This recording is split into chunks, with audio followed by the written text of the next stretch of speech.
Bonjour et bienvenue sur le podcast One Thing in a French Day. Aujourd'hui, cet épisode, le numéro 1984, s'intitule « Rencontre avec Jamel Cherigui chez Mots en Marge, deuxième partie ». J'espère que vous allez bien et que vous êtes de bonne humeur.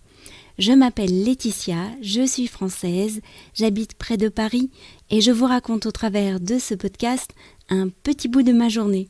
Abonnez-vous pour recevoir le texte du podcast ou plus, comme les notes, les tournures de phrases utiles ou encore les photos sur onethinginafrenchday.com. Un petit mot sur le guide de survie. C'est le projet qui va nous occuper pendant le mois de mai, la rédaction d'un guide de survie en France. Quelles phrases avez-vous besoin de savoir dire en français quand vous arrivez en France? Envoyez-moi vos histoires, vos témoignages, vos suggestions par email à frenchday@gmail.com. Ensemble, écrivons votre guide de survie. Rencontre avec Jamel Cherigui à la librairie Mots en Marge.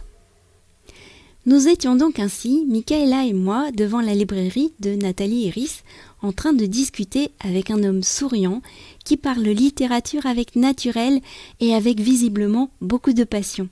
Cette rencontre m'a vraiment marquée et je vous propose d'écouter tout de suite notre enregistrement sur fond de bruit de marché.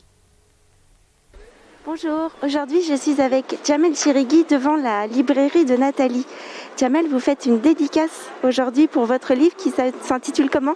La Sainte Touche. Et la Sainte Touche, ça fait un peu sainte autre chose ? Non, c'est le jour des allocations en fait. D'accord. C'est comme ça que dans le Nord, aussi un peu ailleurs, parce que c'est un terme qui apparaît aussi dans le roman d'Émile Zola l'Assommoir. C'est comme ça qu'on appelle le jour des allocations. D'accord. Et vous me disiez que c'est votre premier roman ? C'est ça, exactement, c'est mon premier roman. Et comment est née cette... Vous êtes passionné de littérature, on vient de discuter 5 minutes avant d'enregistrer. Comment tout ça est né ? C'est avec l'ouverture du magasin, comme ça me laissait pas mal de temps libre et que je ne savais pas comment occuper mon temps, je me suis mis à lire pour voyager tout en restant sur place. Et comment est née l'histoire, je suis en train de lire le roman, l'histoire incroyable de vos deux personnages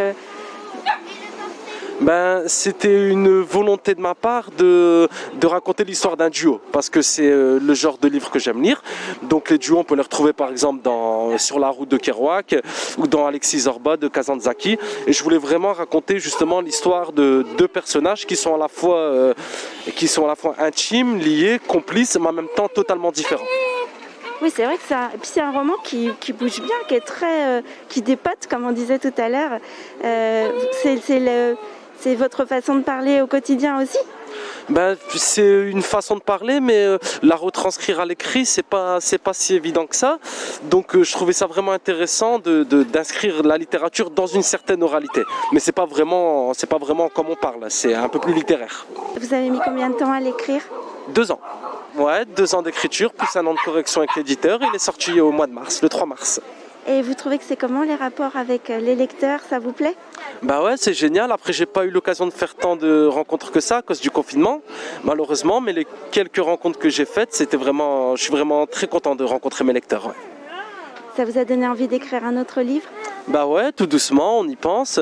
Mais après, il faut aussi avoir quelque chose à dire. Si c'est écrire pour écrire, je trouve pas que ce soit forcément intéressant. Donc, je commence à y penser tout doucement.